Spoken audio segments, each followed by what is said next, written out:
Ừ, cam đâu?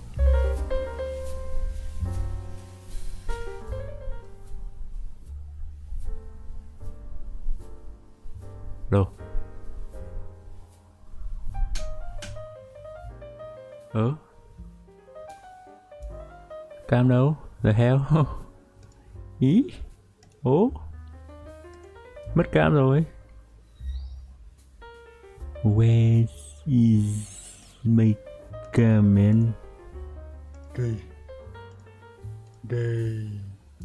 Ủa là chào bạn Tân nhá. Để mình lau cái cam này cái. Ý.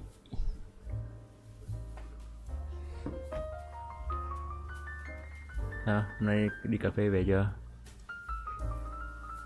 Có tìm được quán không?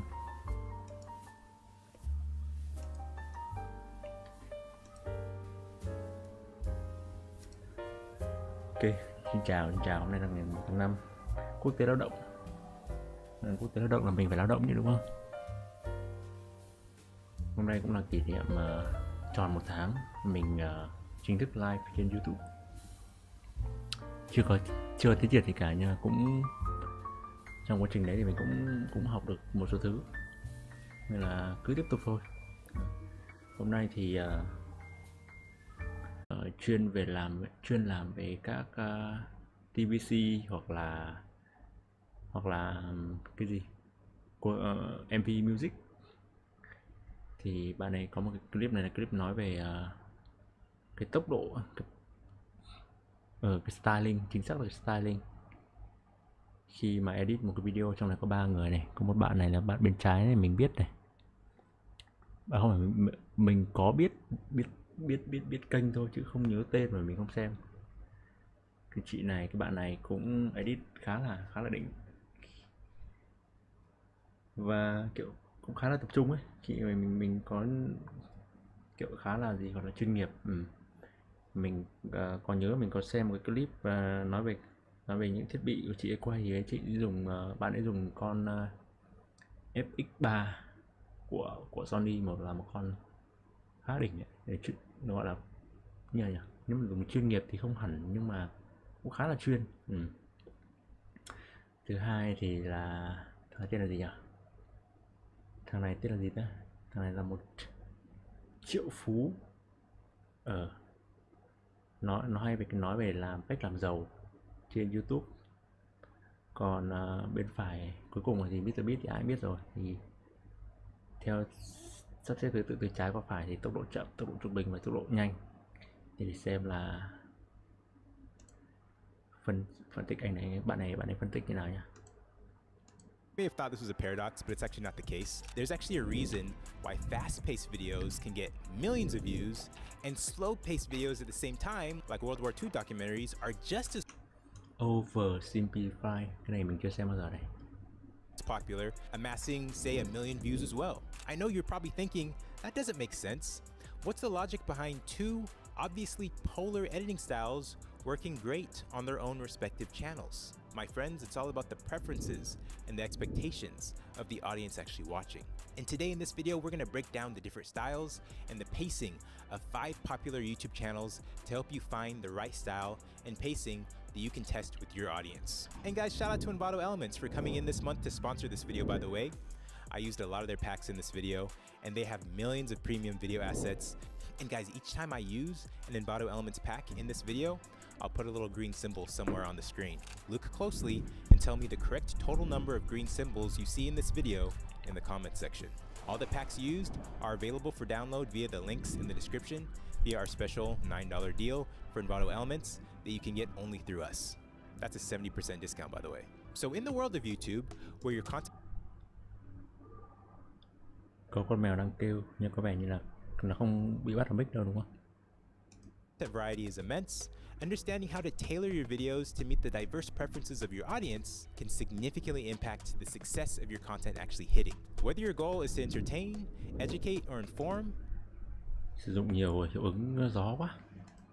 the editing style that you choose plays a pivotal role in how your content is perceived and received. First, let's talk about understanding your audience. Recognizing who your viewers are and what they prefer is the first step towards creating impactful content.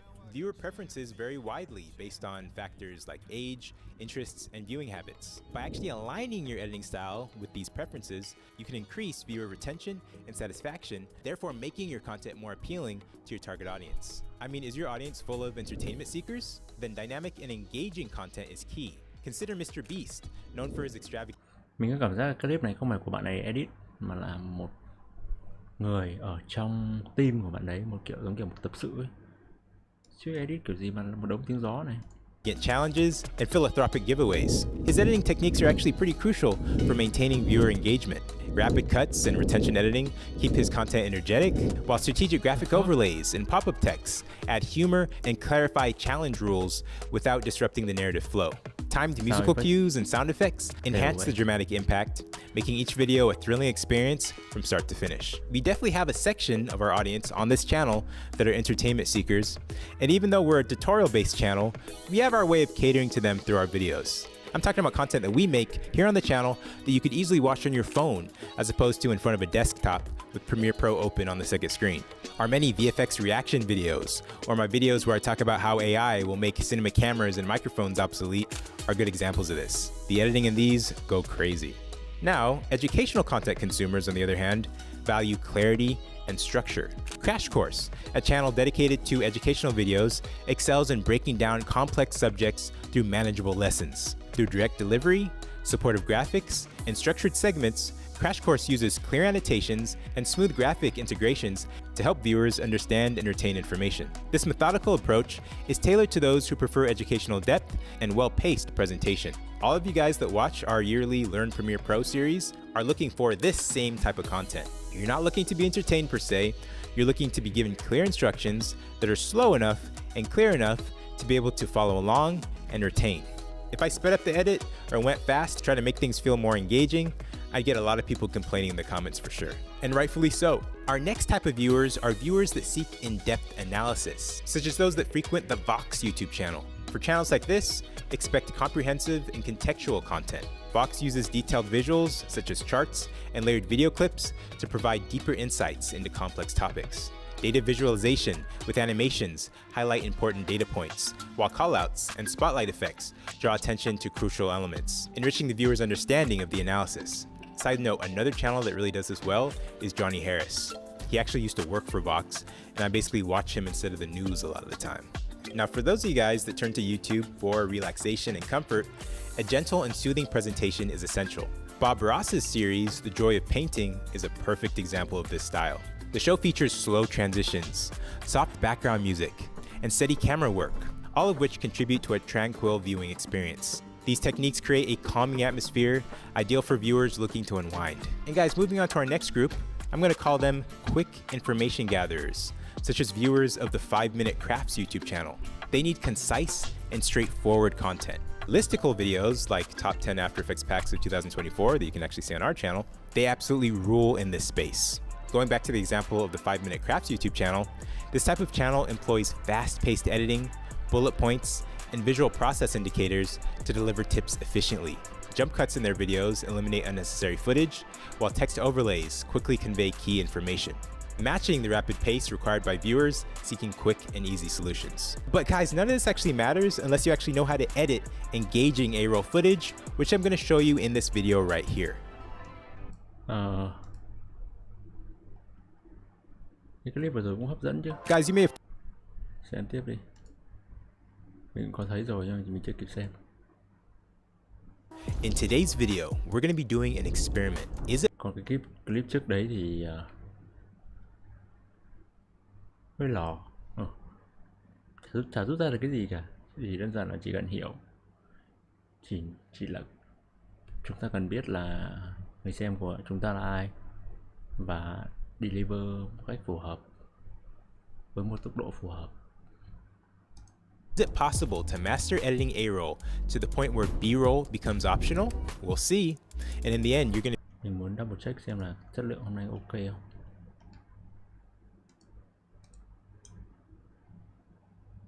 Thì đơn giản là chỉ cần hiểu. Cái clip vừa rồi cũng hấp dẫn chứ. Guys, you may have... Xem tiếp đi. Mình cũng có thấy rồi nhưng mình chưa kịp xem. In today's video, we're going to be doing an experiment. Is it Còn cái clip trước đấy thì hơi tiếng, lò. tiếng hơi nhỏ. Ok, mình đã tăng lên rồi. Quay lại nhé. Going to be the judge, right? In today's video, we're going to explore several advanced techniques that great content creators are using to transform their A-roll from good to mesmerizing. Guys, in this video, we're going to go over 15 techniques that we're going to try to use to hold your attention without using a single clip of B-roll.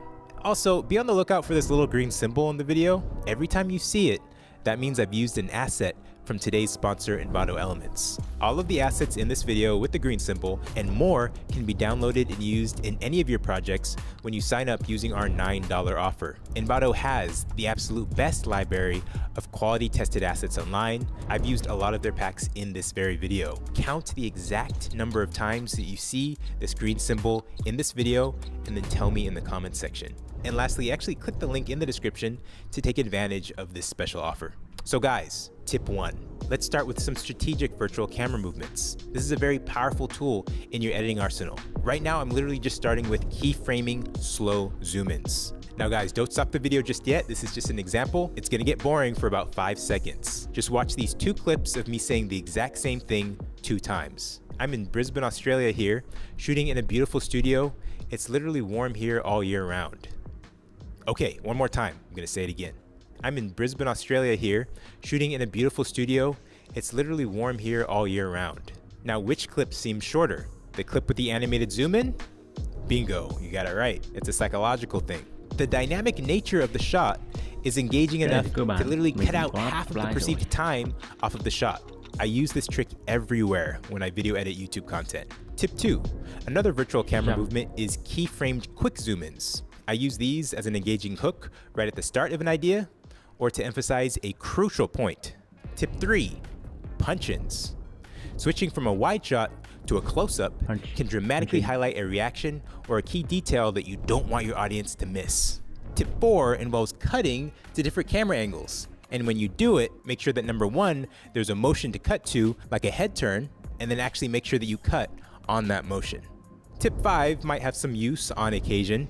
I'm talking about using the new basic 3D effect in Premiere to create 3D virtual camera tilts. It gives the appearance of watching a screen within a screen per se. It adds some depth and shakes things up a little bit. Now guys, this next tip refers to pacing and timing. What I'm talking about is cutting to the beat of a dope song. A song with a lot of fast-paced beats to cut to usually works pretty well. This synchronization of cutting to all these dope beats makes your edits feel natural and adds a true punch to the rhythm of your video. Note, when it comes to cutting the beat of a song, you can either use cuts or punch-ins. Why I feel like cutting to music works usually pretty well is because every visual cut that you're seeing, aka the fast cuts or the punch-ins, are being emphasized or legitimized by the associated audio cues, aka the beats of the track. This symbiotic relationship gives richness and again depth to both things. The next tip is still on the topic of music. I want to now talk about the actual amount of music that you're hearing in a video like this. You should honestly be hearing a lot of it. I personally like to change the background music literally every time a new topic is brought up to keep the auditory experience fresh. This just really helps reset the viewer's attention and really aligns well with the changing visual content. But admittedly, in a listicle video like this, I probably wouldn't change the music that frequently due to the sheer number of tips that we're covering and how short those tips are. But I think a place like this here might be a good place to switch it up. Tip 8. Remember how I said that every visual cue should have a corresponding audio cue? This applies to sound effects as well. I actually use sound effects to emphasize a kinetic virtual camera movement, like a zoom in with a whoosh, or a popping in text with a muffled beep. Thankfully, our sponsor Envato Elements has a library of over 200,000 sound effects that you can access when you sign up for $9. Again, click the link in the description. Let's move over to visual effects for our next tip. Use black and white filters strategically to highlight flashback scenes. Guys, I'm gonna edit this entire video without using a single bit of B-roll. Dang, that aged well. Black and white scenes can also be used to add a bit of dramatic flair to certain segments. The next tip is actually really dope. Utilize Photoshop's generative fill to innovate and spruce up your background. You can literally keep changing it out. This can make even static shots visually interesting without having to rely on additional B-roll. But guys, none of this even matters if you haven't cut the A-roll correctly to begin with, and that's why you should watch this video that I made called The Correct Way to Cut Talking Head Footage. Check it out. Won't Guys, you may have thought this was a paradox. I won't watch it. Rồi bên mình sẽ quay lại tiếp tục với cả cái lịch trình hôm nay. Một clip nữa của bạn Jordan này, người mà đã được Peter McKinnon và Casey Neistat seeding nhau. Hôm trước là 16.000 sub, hôm nay là khoảng 17.000. Nhưng mà chất lượng content rất là đỉnh, phải nói là như thế. Nhưng mà cái nội dung ấy nó lại chưa phù hợp với số đông lắm. About a month ago, I cut off the pinky and ring finger. Một năm trước mà vẫn dùng hình ảnh thì ok rồi đấy, nhưng mà tại sao cái mic nó lại kỳ vậy? Of my left hand. This is that story. Well, I was here. This is my new studio space. I'm building it out. I was using this saw and I made three mistakes. Battery here is removed for demonstration purposes. First is that I had the blade set deeper than I usually have it. The next thing is the grip. I was holding my thumb down on the safety and my finger just hovering above the trigger. Lastly, and perhaps most importantly, is the guard. This guard keeps your hand safe from the blade. I had raised it so that I could do tinier little cuts. That of course naturally puts my hand in a very perilous position. Then all it takes is for me to be working on some wood, I take a break for a second, get a notification, bing, what was that? Accidentally trigger it, Ew. and that was it. Immediately pain, like getting your hand slammed in a car door. I'm looking down and I'm realizing this is bad, this is bad, this is forever. But your mind then just goes into go mode. I was alone, so I was like, can't pass out, just get control of the situation. So I grab paper towels, call the ambulance, 911, they're on their way. Call Paul, he's downstairs, he comes up. Call Casey, he's not here, but he'll be at the hospital later. I'm just waiting here, holding the mess that is my hand. And I'm thinking about through what I just saw, and I'm remembering that there's a lot of me missing. But where did it go? So I'm looking around the studio. This is not a huge room. I look down into the sawdust. There's sawdust everywhere. Wood chips. That one's not a wood chip.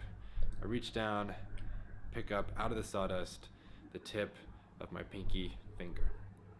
About The 5 tip, minutes later, the tip là sao? sawdust. The tip. Một chút à? The tip of my pinky finger. About 5 minutes later, the EMTs come through the door. Dylan and Brian, thank you very much.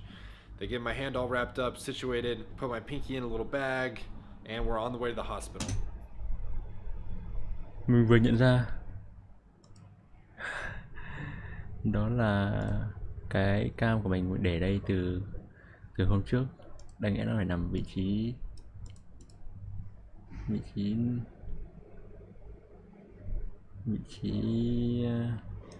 bên dưới, chứ bây giờ nó lại nhảy lên trên à. Sorry, I'm about to move this down like this. Okay la, move it back here. Full screen. Hơi ấy nhỉ, hơi sang phải tí nữa chứ. Đây, ok hơn chưa? Full screen này. Tạm. My pinky and me then get out of the ambulance into the hospital. The bag has my finger in it. My hand gets an x-ray, my pinky gets its own x-ray, and now we're just waiting to hear what the doctor will say. Ew. Fortunately, what the doctor has to say is that little pinky bit that's covered in sawdust is not a clean cut, so it's going to be hard to attach. There's not a lot of bone to attach it to, and also the sawdust are going to make complications for infection and whatnot later on. It could even fall off after they try to put it on. As for the other fingers, this one got sliced right through the tip, so there really wasn't much left. This one got cut up too, but it just needed to heal. I did lose the nail and some feeling at the tip, but otherwise it's going to be okay. I was awake for all of it, and Dr. Sullivan worked on me for 3 hours. It was a long 3 hours, but that night I was able to go home and sleep in my own bed. Unfortunately, that first night was hard. They don't lie to you when they talk about PTSD. Like that moment just replays over and over in your mind. Oh, if I could have just, but it's permanent and you can't go back. The hand was done for, but what was gonna happen with what's gonna happen with the rest of my life? That's what I didn't know, and that's what freaked me out the most. The only way to get out of that for me is to stay busy. So the next day, I went right back in.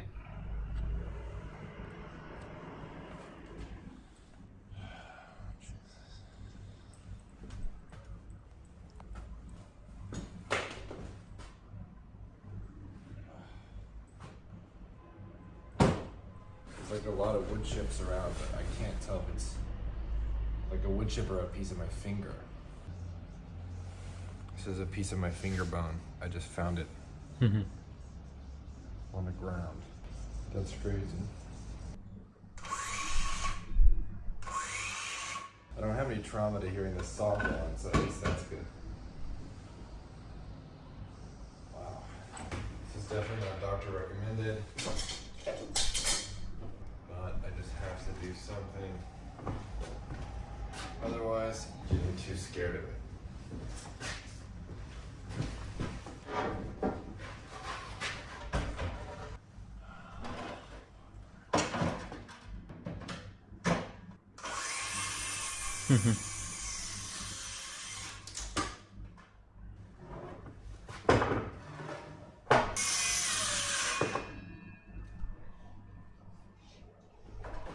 À, It's still doable.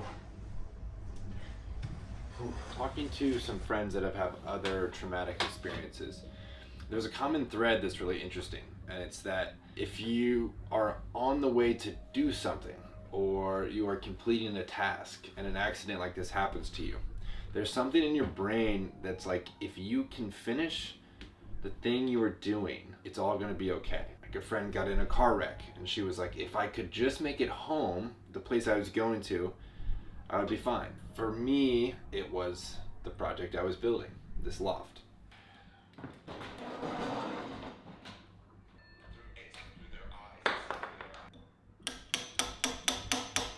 à.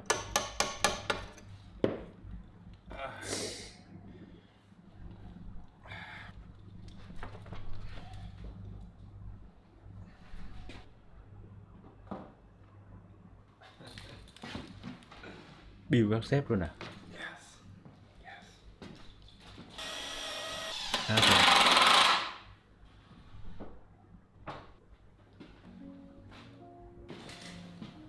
Looks good.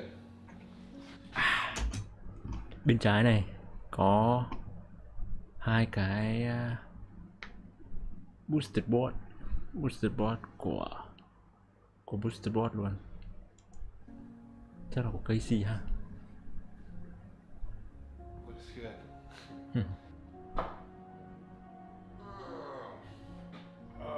Mình vừa nhìn thấy một cái máy ảnh ở bên túi trái của bạn này, đây, phía bên dưới này này. Gần hiện tại thì mình đang dùng một cái ZV1 mình đang đeo ở bên hông trái, thường đeo ở hông trái, nhưng mà mình cũng thấy nó vẫn hơi to. Và gần đây thì nó hơi to đến cái mức là mình không thể nhét vào túi quần được ấy. Thì gần đây thì Casey cũng đăng lên Twitter là muốn một cái máy ảnh nó nhỏ hơn. Mặc dù là cái ZV1 là chất lượng rất ok rồi, nhưng nó vẫn hơi to và không nhét túi quần được. Mặc dù là mình cũng đeo cái máy đấy từ 2018, kiểu máy đấy mình có kiểu đeo đấy từ 2018, sau khi mà mình xem được Casey rồi. 2018 à? Không phải 2016 ấy. 2016 ấy, nhưng mà mình cũng thấy là nó hơi bị phiền khi mà cái áo của mình bị lệch ấy. Mình cũng muốn là có thể nhét được túi quần thì hợp lý hơn. Tiếp tục. Hoặc là treo như bạn này thì cũng ok hơn này, nhưng mà nó sẽ bị lủng lẳng một chút và nó cảm giác không an toàn này. Nhất là cái máy ảnh nó đắt tiền nữa. It's time. Trừ khi là mình chuyển đeo mặc túi hộp thì có thể nhét cái máy ảnh đấy vào cái túi hộp ở đầu gối được. Đấy là một ý ha. Good old fashioned hoist. This thing is so heavy.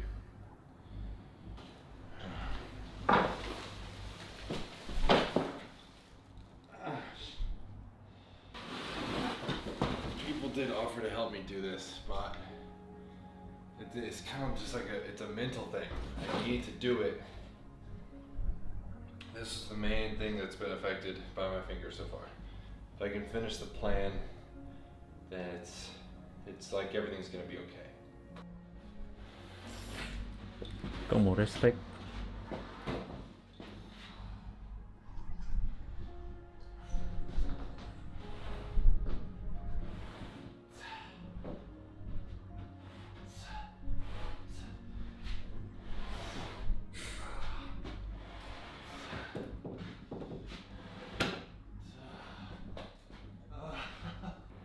Yes. Yes. Yes. Oh my god. Oh my god. Getting that loft up was huge and gave me the confidence that I wasn't done for yet. I've been making more videos and getting stronger day by day. Got a bunch of plans I'm excited about, projects that are going to be fun, so you'll be seeing more of me, don't worry. Until then, pinkies up. Okay, this is day 1 of hand movement. That's about as far as I can go.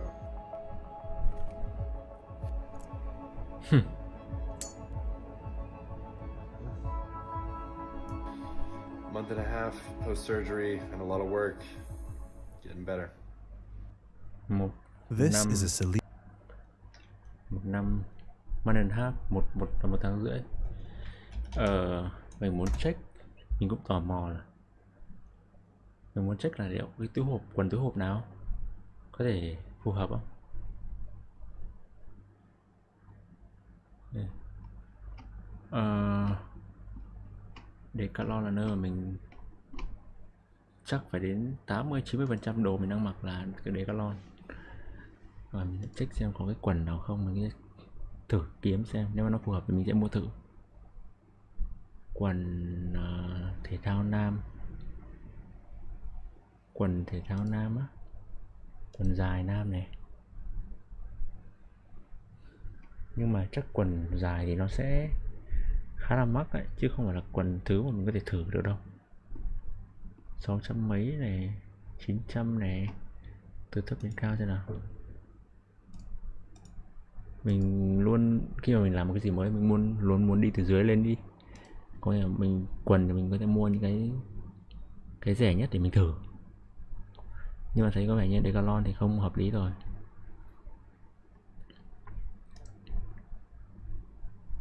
Quần túi hộp rẻ nhất 600.000 thì không được rồi, quá budget của mình rồi. Mình nghĩ tầm 300 thôi. 300 à? 600.000 thì hơi đắt, 400 thì ok. Nhưng 600 thì hơi đắt thật. Quần này có một túi hộp à?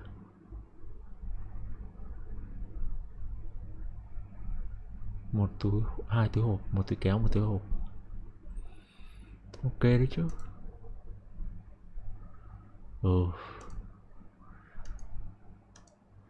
Có màu gì? Màu này màu gì? Nó không hiện màu à? Không hiện chữ à? 600, 700. À đâu, đây là 600. 600 thì hơi cao. 400 thì ok hơn. Một này màu xám này, một này màu đen hẳn này, không có như đen này nhưng mà không phải đen hẳn. Đây, có một túi kéo này ok này, túi kéo này thì có thể mình ít dùng nhưng mà túi hộp mình thích cái túi hộp. Túi này, túi kéo này có ok chắc chắn ha. Nhưng mà mình Shopee đi ha. Shopee xem có quần túi hộp xem. Spare thử xem, thử mua một cái quần túi hộp.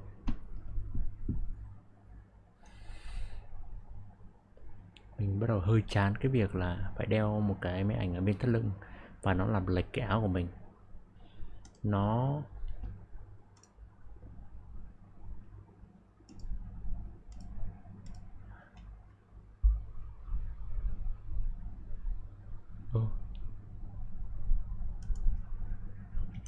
với cả thêm một cái nữa là việc mua được cái túi máy ảnh ấy nó cũng rất là khó, bởi vì bây giờ ít người dùng cái túi máy ảnh. Đây để mình lấy cho xem này.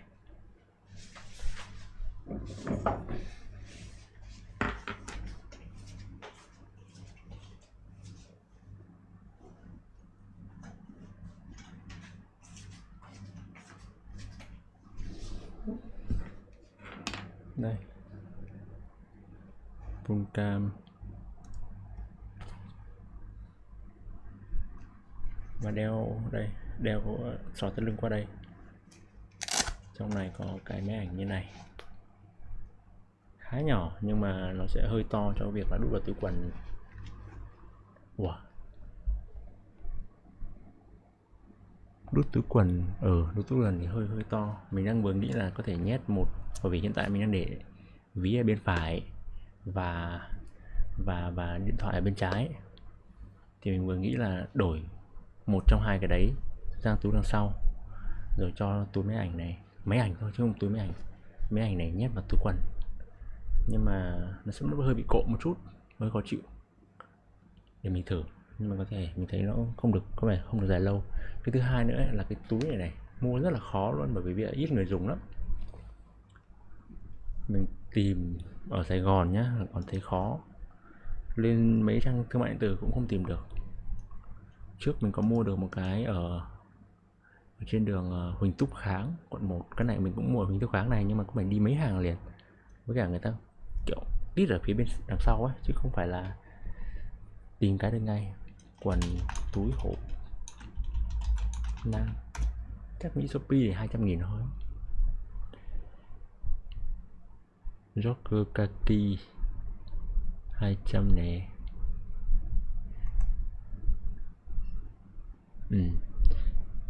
Vừa nảy ra một cái ý tưởng nữa, đó là thực ra mình muốn chuyển sang quần kaki từ mấy năm nay rồi, 2, 3, 4 năm nay rồi. Nhưng mà vẫn thứ nhất là chưa chuyển hết được, và thứ hai là vẫn chưa tìm được cái nào ưng ấy. Và thậm chí là mình đi ra ngoài mình mua cái quần 400.000 mình cũng không ưng. Nhưng mà đấy, mình nghĩ là tại sao mình không lên Shopee mua mà mình phải đi một cái cửa hàng mua làm gì. Xem nào, quần túi hộp đóng lại. Quần túi hộp, quần này sẽ phức tạp quá. Quần này thì nhiều kẻ quá, phức tạp vãi biểu. I need a đơn giản one. Good. Quần này ok này. Ý, bản quyền. Cũng được cái chút. Nếm lao bé thử xem. Mình thưa mình muốn một cái thôi, một hộp thôi. Cũng được, có vẻ được. Seller. Thế mà gió. Màu đen, easy. Để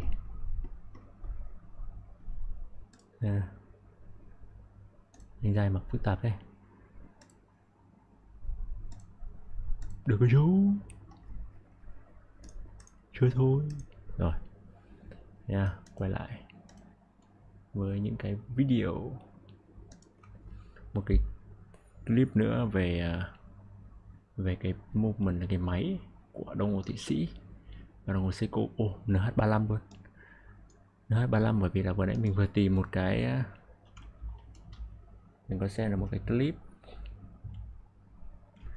mình có xem một cái clip là một cái thằng nó dùng cái máy của Seiko để làm ra cái Rolex, thì là cũng là máy NH35 luôn. Mình vừa search này ở trên AliExpress. Ok, để xem nha. Trước tiên là mình xem cái này là bao tiền. Price 189 đô, 300 đô, đúng không? Đúng rồi, với kép 200 này, 100 đô. Thế sao ở đây nó lại ghi là đây là 5 tháng trước đúng không? Mình nhớ là mình xem cái title ở 180 đô, 30 đô. Ok, mình sẽ đấy. Sellita SW200. This is a Sellita SW200. This is a direct descendant of the legendary ETA 2824, and it is similar to the many variants of 2824s that exist. In this video, we'll introduce this movement and compare it with a Japanese movement like the NH35. Before going into detail about the movement, let's learn how to handle it safely. Wear finger cots when you handle the movement. Your hands can leave fingerprints on the movement, and over time, it'll cause oxidation. When handling the movement, we have to be extremely careful with the balance wheel and escapement. These components determine the accuracy of your watch. The biggest piece of metal holding the movement together is the main plate. Most main plates extend to the side of the movement, so we can safely hold the movement by the edge of the plate. Avoid applying pressure to the rotor. Do not hold the movement like this. Do not adjust the date at this point, as you don't know what time the movement is right now. Adjusting the date when the movement is near midnight can cause damage to the date change mechanism. The SW2 midnight can Cái này trước mình cũng xem một lần rồi. Mình chỉ xem sơ sơ, đó là có những cái khoảng thời gian khoảng thời gian mình không nên chỉnh đồng hồ ấy. Thì như trong này thì nửa đêm, cái khoảng thời gian nửa đêm, nếu mà mình chỉnh thời gian ở trong khoảng nửa đêm ấy, thì sẽ khiến cho cái đồng hồ nó bị tổn hại, cause damage to the date change mechanism. The SW200 has a detachable hour wheel. It should come installed by default, but it may fall out during assembly. That's why we recommend removing both the hour wheel and the spring first. Put them aside in a safe place and reinstall them before the installation of the dial. With the safety precautions out of the way, let's look at the SW200 and learn why Swiss movements are still considered the more premium options in mechanical movements. We'll compare it with a Japanese movement, a Seiko NH35. While comparing the NH35 and SW200 isn't fair because they exist in a different price bracket. This comparison should show you how Swiss and Japanese movements differ in their underlying design philosophy. First, let's look at the size and dimensions of the movements. The SW200 has a diameter of 25.6 millimeters and is 4.60 millimeters thick, while the NH35 has a diameter of 27.4 millimeters and a thickness of 5.3 millimeters. The SW200 obviously has the smaller footprint, which gives you a smaller watch overall. But watch size is often a matter of preference. The SW200 rotor is also tapered, allowing for a slimmer design for the case. The SW200 also wins out in the weight department, weighing only about 11.4 grams over the NH35's 13.1 grams. That's less of a burden on your wrist. Let's now look at the movement closely. On the NH35, you can see some plastic parts, like this component here that controls the date change mechanism. On the SW200, the same component is made with metal. This doesn't affect the function per se, but a metal part will likely be more durable. You can then try to wind it up. The winding gear feels and sounds tighter on the SW200, while the Japanese counterpart feels coarse to turn. This is due to the SW200 having a tighter tolerance with its parts, including the gears, and thus there is less gap between the gears, resulting in a smoother winding sound. This tighter tolerance also shows when the date transitions. On a NH35, the date transition happens way before midnight, so you're left with more than an hour when you can't see clearly what the date is. On a SW200, the date transition happens much closer to midnight. And when the transition hits, the transition is more snappy as well. Turning over the movement, we can see that the SW200's balance wheel is equipped with a fine-tuning mechanism. while the NH35 only offers a basic but functional regulator. Look closely at the NH35. You can see that the backplate is one entire piece. This makes sense for them because it makes assembly more straightforward. The SW200 meanwhile has a backplate divided according to the functions of the gears it covers. This makes servicing more approachable as you don't have to align the gears in one go. So you can see that one is designed for ease of manufacturing, while the other takes into account the ease of servicing. Let's now look at the finishing. With these close-up shots, we can see that the SW200 has a better finishing, with more refined grains and lines and more uniform surface. While this is mostly aesthetic, some finishing is functional in the sense that it can trap tiny dust particles. That covers most of the difference between a Swiss and Japanese movement. If you have been paying attention, you should notice that most of the differences aren't functional. Japanese movements are still very highly regarded for their quality and durability. What will determine the performance of your movement is whether it is well maintained and well regulated, which if you're interested, we have a complete guide on it. Feel free to watch that after you assemble this movement into a watch. Swiss movements give you more than that performance. It gives you more of that unmeasurable stuff that we call quality. And that shows their dedication of the mechanical crafts. Now you should be able to appreciate these Swiss quality mechanical movements more. So what's next? Take this movement and assemble it into your own watch. Hôm nay mặc dù cái clip này, cái video này có trong list mình plan xem rồi, nhưng mà cũng tình cờ là mình mới biết đây NH35, và cái này cũng là tình cờ cũng là NH35 luôn. Mình mới biết là hôm nay một cái máy của Nhật nó rẻ cỡ nào, cỡ 20-30 đô thôi.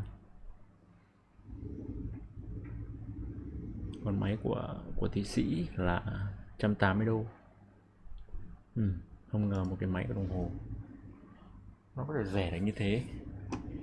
Chưa kể đó là lý do tại sao mà bên gì nhỉ,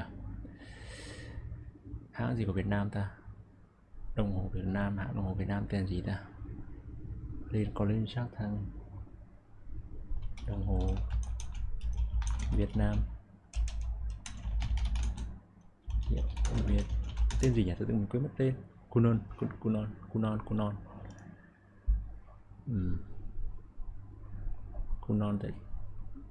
thì về đơn giản là Kunon chỉ lấy máy và làm lại và gia công thêm.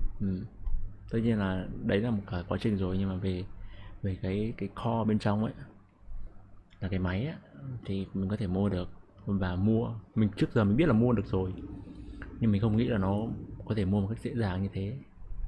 Bởi vì mình cũng tìm hiểu sơ sơ một số hãng gọi là micro brand, và những cái hãng đồng hồ nhỏ xíu ấy thì họ đều phải đi mua hết, và mình cứ xem cái hãng kia thì họ mua cũng khá là kiểu vất vả ấy. Thì tất nhiên là đúng rồi, nó do tùy loại máy. Nếu là máy kiểu từ xưa có những cái máy nó rất là đại trà, nhưng mà có những cái máy nó cũng là khó để mua được. Cô non này 2,7 triệu, giá cũng đây. Nếu mà nói về đẹp thì cái này tất nhiên đẹp rồi, nhưng mà nó hơi bị giống mấy cái đồng hồ hút lồ, chưa có cái bản sắc của đồng hồ cô non cho lắm.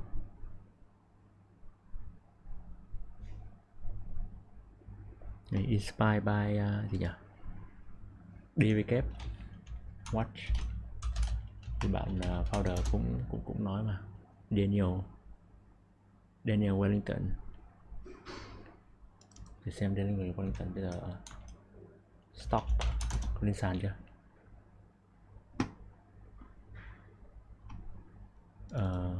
Cái gì gọi là market cap, xem hãng này.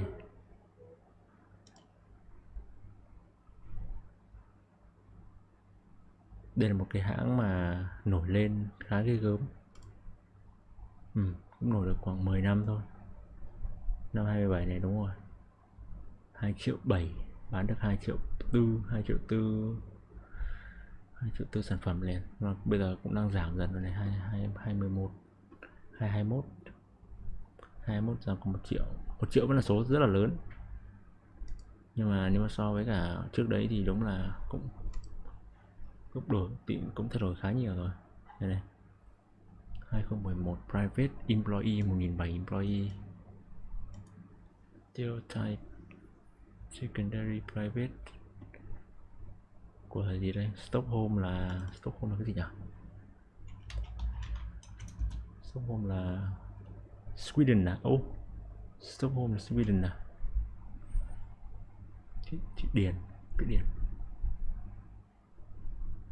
là Thụy Sĩ. Thụy Sĩ gì đấy? Ok, không có quá nhiều thông tin về DVK nên là cũng không biết công ty này định giá đang bao nhiêu, nhưng 1.700 employee là cũng ghê gớm ấy.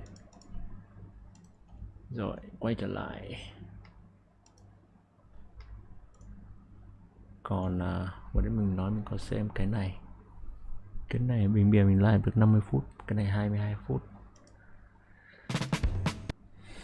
Ông Munro này thì mình có xem được một vài lần rồi, một vài clip rồi. Trong đấy cái lần đầu tiên mình biết đến ông này là ông ấy được phỏng vấn Elon Musk.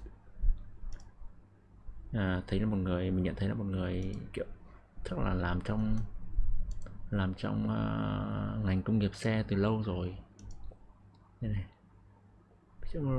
engineer world leader in reverse engineer, tear down benchmarking and costing new product development. Chuyên bóc tách luôn, chuyên bóc tách sản phẩm luôn, reverse engineering này. Bảo sao một cái kênh hồi trước mình xem nó không được 400.000 đâu, 600 video rồi cả. 4 năm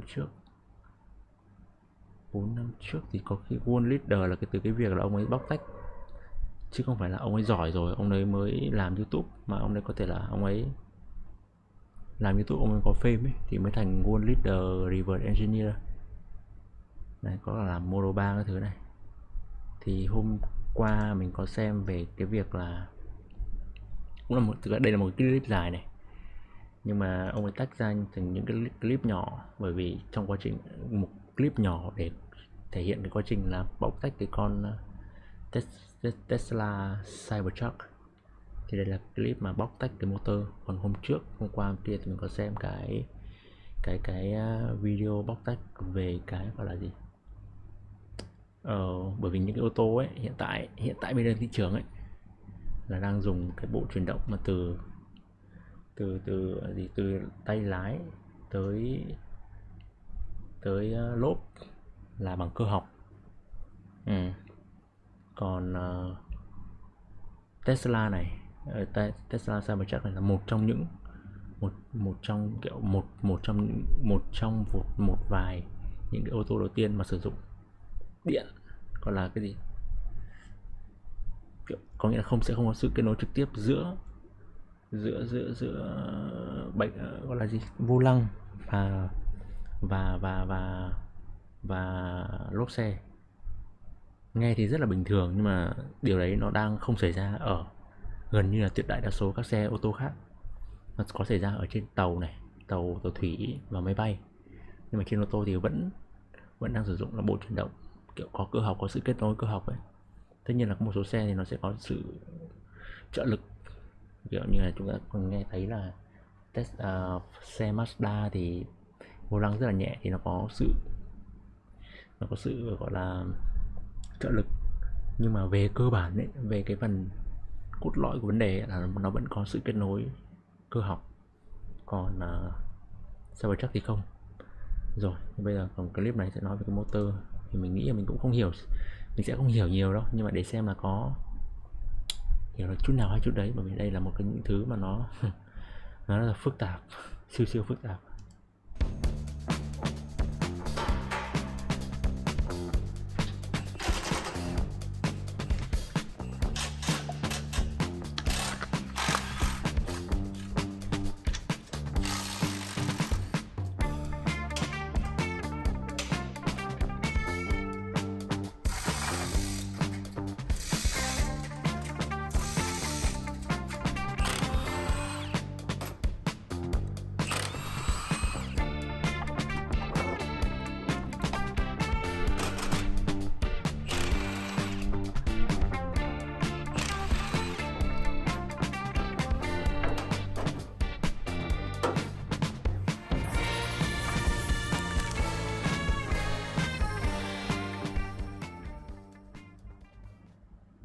So to start out here, I want to just go through Đây không phải Monroe nha. the things that we have on the table for you to see. First of all, up front here is the front drive unit. There's a permanent magnet motor in the front and the gear mechanism that connects up to it. Together makes the drive unit. And this one has also an integrated inverter that is packaged on the end of the gear mechanism, the drive unit. Probably because I thought it was interesting because instead of putting it on the side, because this is up front and it may be in the way of a crash. So we want to keep that out of the way. It's a good idea. So this would be the rotor of the permanent magnet motor from the front and the stator. The output drive comes out here. And then moving on to the rear drive motors, there are two motors in the back. And so there's kind of symmetrical arrangement of one motor on each side. Each motor drives a different wheel. Both induction motors in the back. And on this case, in the rear, the two inverters are packaged up here, connected right up close to the motor on the side. And of course, in the rear, they're out of the way. So that's sort of a quick overview of the items that we have on the table. We're going to talk a little bit later about these examples of induction motors from previous motors and the magnets also from previous Tesla motors and how they're different. Hey boys and girls, welcome back to Monroe Live. Today we're going to be looking a little bit here on the motors that we've gotten out of our Cyber Beast here. We're looking at, with all in told, 845 horsepower. Anyway, what we're going to do is Paul and I are going to be talking a little bit about what we found, what we like, and a couple of things that we don't much care for. First, Có cái này nhỏ này là mình có hiểu một phần này, đó là thường ấy thì những cái xe của mình ấy, mọi người có nghe là kiểu động cơ V6, V8 đúng không? Là nó sẽ có một cái động cơ. Rồi nó sẽ từ cái động cơ đấy nó sẽ đi qua hộp số. Đi qua hộp số để truyền, gọi là đấy là bộ dẫn động để truyền cái lực đến máy. Đấy là những cái máy xe xăng. Còn trong xe điện ấy, thì nó sẽ dùng, thay vì là hộp số thì nó sẽ là cái motor. Nhưng mà có một cái là bởi vì là thường ấy, xe điện, xe xăng ấy, thì sẽ dùng một cái hộp số chung cho cả xe. Còn xe điện thì sẽ dùng những cái motor, bởi vì nó nhỏ hơn mà, nên là có thể ví dụ như trong trường hợp này là một cái xe thôi mà có 3 cái motor, giống kiểu như là 3 cái hộp số ấy. Thì như mình biết thì Tesla Cybertruck có 3 phiên bản, một phiên bản 1 động cơ, 1 motor, phiên bản 2 motor và phiên bản 3 motor. Thì đây là phiên bản cao nhất 3 motor. First off, I'm gonna give a couple of notes or a couple of things that I feel are strongly strong points for this system. The first one is the fact that this PM motor here. Let me just move this out of the way a bit. The PM motor here with the this is the rotor and this is the stator. And you can see that Tesla's moved away from the woven system and gone to what we call hairpin. This one here is a little closer to what I think we saw in the Kia, right? It is similar to the Kia, and since they're both 800-volt motors, that makes a lot of sense. And in my first video, I went into quite a lot of detail on why it's a really good idea to go with this type of construction with 8 bars per slot. And so they get the best of both worlds, minimum losses for the motor. It's a good way to go. But anyways, that's what we're seeing here. And what else is nice about this is that the diameter of this stator is the same diameter as the stator that we've got for the induction motor. Now they're Not only that, but they also look like they use very similar winding pattern. Yeah. We have to verify that when we get it apart, but it's clearly similar tooling, or maybe identical tooling for. Well, not identical, because if we look here, we can see that the contact is about 3 inches here. Yeah, the stack length for that motor is smaller than. And this one here is quite a bit bigger. So we should have taped or whatever, should have measured that earlier. But this does have quite a bit more power. In fact, I'm thinking that the cost of, I'm not going to get into a whole bunch of other details, but I think that the cost of this motor is equivalent to both those motors put together. Yeah. Thanks to the three-dimensional services group for sponsoring CNC. Boys and girls, and the world a type này shop quảng cáo rất là dài nhé. range. to market as quickly as possible. Uống nước. I think that this is a really good arrangement. You can turn those motors off. I think you were mentioning, yeah. That's right. We one of the things we talked about in an earlier video on induction motors is how the fact that you can turn them off, and when you do, they have very low spin loss. And so in addition to being lower cost, this is a way for Tesla to give them customers better electric range, especially on the highway. So on the highway, you only really need 20, 30 horsepower to propel the car down the road. And so the front motor alone can do the job, and these can be off. And Đấy, có nghĩa theo mình hiểu đó là cái máy cái xe này có đến 845 mã lực, nhưng mà trên cao tốc nó chỉ cần đến 20 đến 30 mã lực thôi. that gives the customer the most electric range. Hyundai does it a little differently. They have 2 PM motors, but they have a disconnect clutch to allow them to disconnect one of the motors. And so Tesla's able to do this without the extra part of the disconnect clutch. Although they did use that disconnect clutch for the front motor to give them this limited slip differential capability, which is really a cool feature. Right, it's on the opposite side. Let's spin around and we'll have a look at that.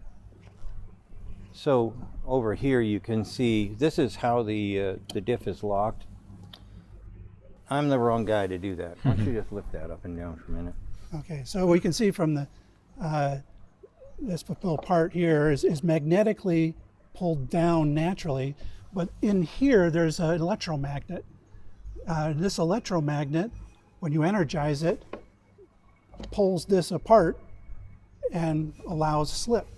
So that allows the 2 axles, the 2 motors to, or the 2 wheels to operate independently or be locked together. Yeah. And that produces this locking differential, really handy off-road. Yeah, that's what it's really made for, is off-road. So when you put this thing into off-road mode, that'll be locked solid, and you'll get traction to every wheel. So yeah. So I'm very impressed with. There's a lot of little small things on here that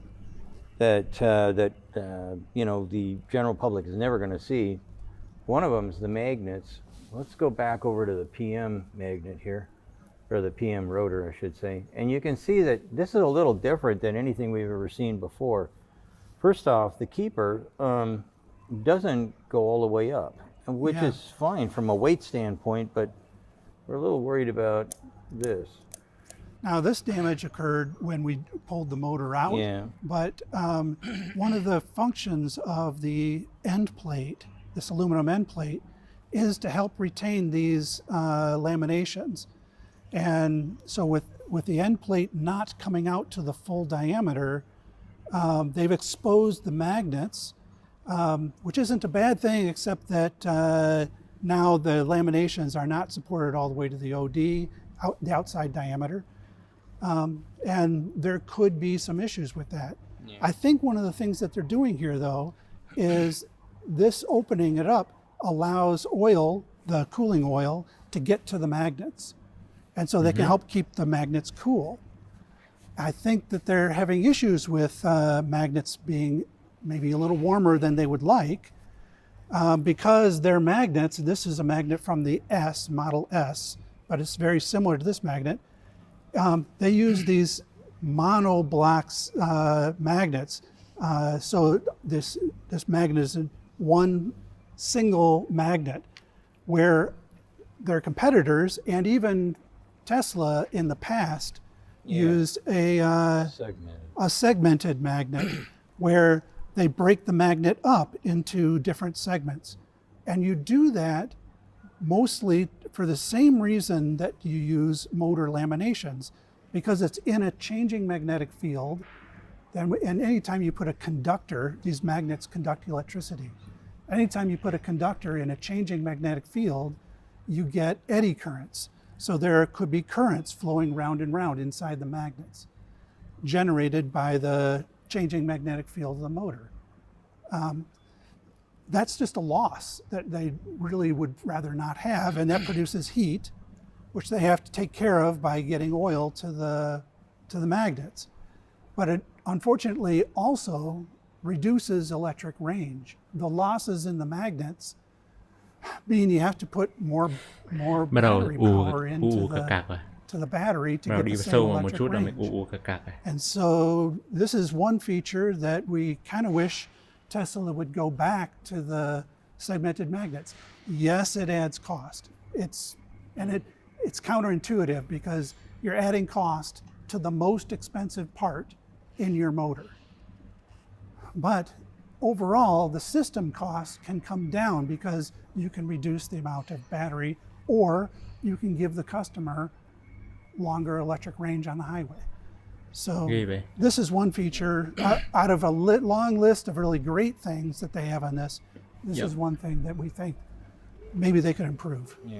So be kind of careful with those magnets. Well, we've done quite a few episodes on segmented magnets, especially when they first came out in the Tesla Model 3.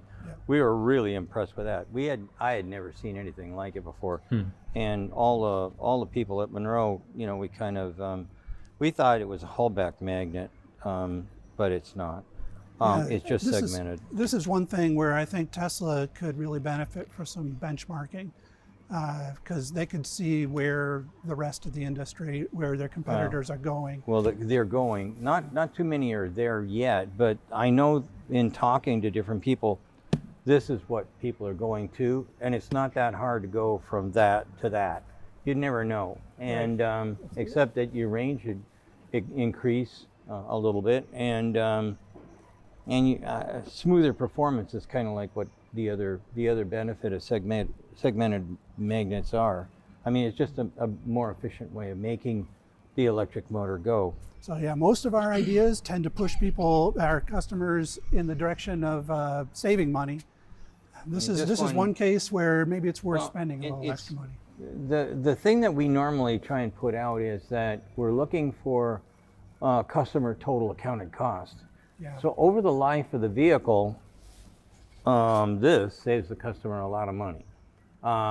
Because actually electric cars, in the case of the stuff we're looking at right here, this car will probably go 500,000, 750,000 miles, unless you abuse it or something catastrophic happens to it. You'll never get that out of a piston car, ever. And I know because I used to design them. So at the end of the day, this little teeny tiny change after 750,000 miles is going to make a huge difference on your pocketbook. So that's why, we're not here to kiss up continuously. There's no question about it. Tesla's stuff is this has been a totally amazing teardown so far. But at the end of the day, what could be better? Well, going back to these would be one of the things that I would recommend. So I just wanted to point out one little thing about the way they're assembling bearings on this drive unit, which is a little clever. There is an issue when you assemble the bearings into the housing that you want to have a nice, easy slip fit so that it goes together easily. The trouble with that is that that allows the outer race of the bearing to spin after it's assembled, and that's not good. So most companies do something to try to clamp around the outside of the bearing. But Tesla has put this little dent on the outside of the bearing, and in the pocket, bearing pocket, they've put a little spring-loaded pin. So if it starts to spin, eventually it will catch on that and never spin further. And they did that on all of these bearings to make it so that it's both easy to assemble and the outer race is trapped and can't spin. So anyway, let's have a look at a little bit over here at the induction motors. Yeah, there's well, one thing I want to point out, and you can see it in our report. This shaft is a new thing for Tesla and new in the industry that I haven't seen. It looks kind of dirty, right? That's because it's cold-headed to near net shape. So they can reduce the machining needed on the shaft. And you can't make a great motor without a great shaft. And having a way of doing that less expensively is a big deal. And Tesla has made a big move here on this shaft. The other thing that's interesting on this induction motor, normally induction motors are skewed. And that means that there's a little angle to how the laminations are. Means that the induction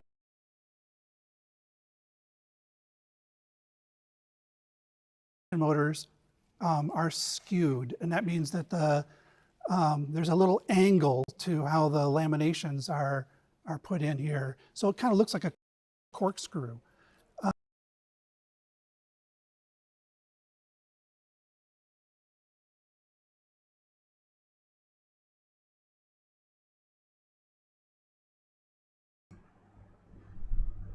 Ồ, không biết bị làm sao nó nhảy kinh thế nhỉ?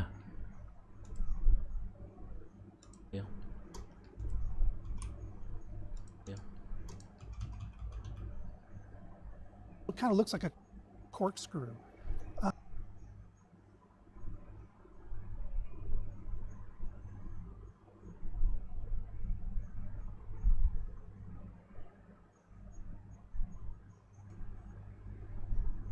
Ồ, không biết bị làm sao nó nhảy kinh thế nhỉ? Không thấy gì. Quay lại nha.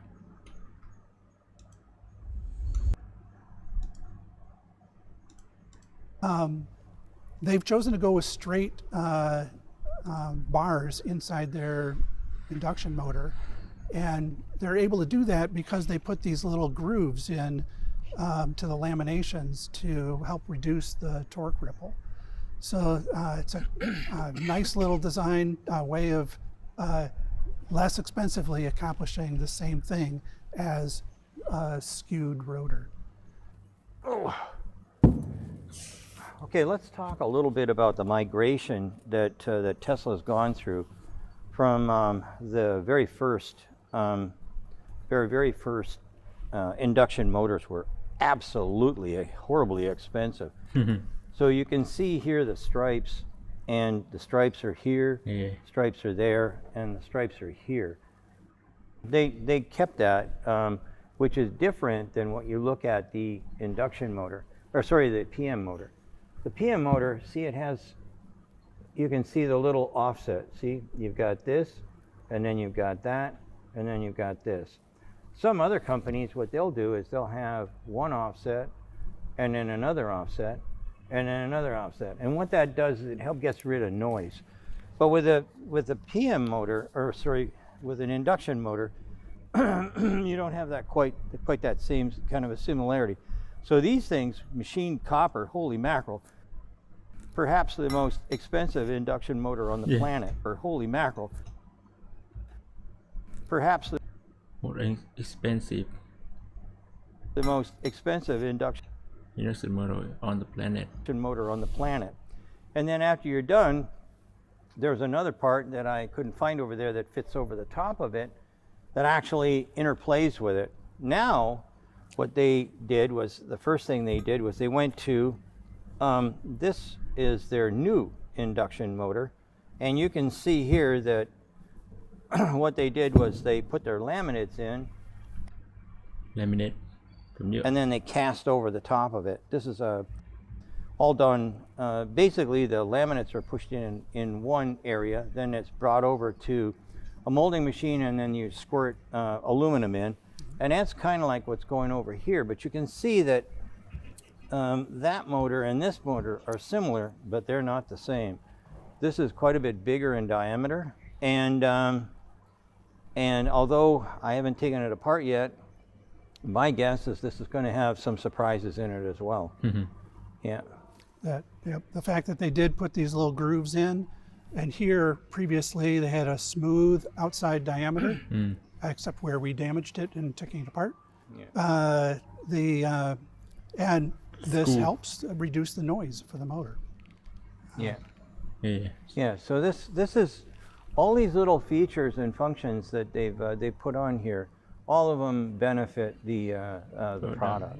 It does look like they have passages here, and it's we haven't seen it for sure, but it's possible that they're using these to run oil through the motor to help cool it. I'm guessing that's going to be as well. We don't like guessing too much. I don't like to guess a whole lot, but that's not really a guess. That's just a engineering assumption.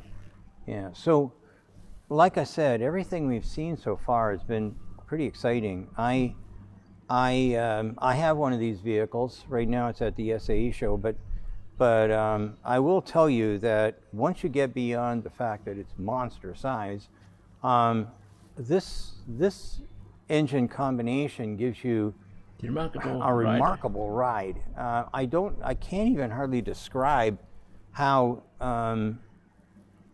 I don't know what the right word is, but how powerful I feel when I'm driving this thing. It's got an amazing, and it depends on which mode you put it on, of course, but it's just an amazing feeling. Okay, so that pretty much wraps up what we've seen so far on the three motor design here. I'd like to thank you for watching Monroe Live, and keep tuning, because this vehicle has got endless amounts of engineering know-how. Paul, any closing remarks there? I would agree, and stay tuned for our report. Ok. Thế là bây giờ cũng được 1 tiếng 18 phút rồi. Hôm nọ mình có xem cái nào nhỉ? Đây. Steer by wire. Đó là steer by wire gì cả gì? Steer là gì?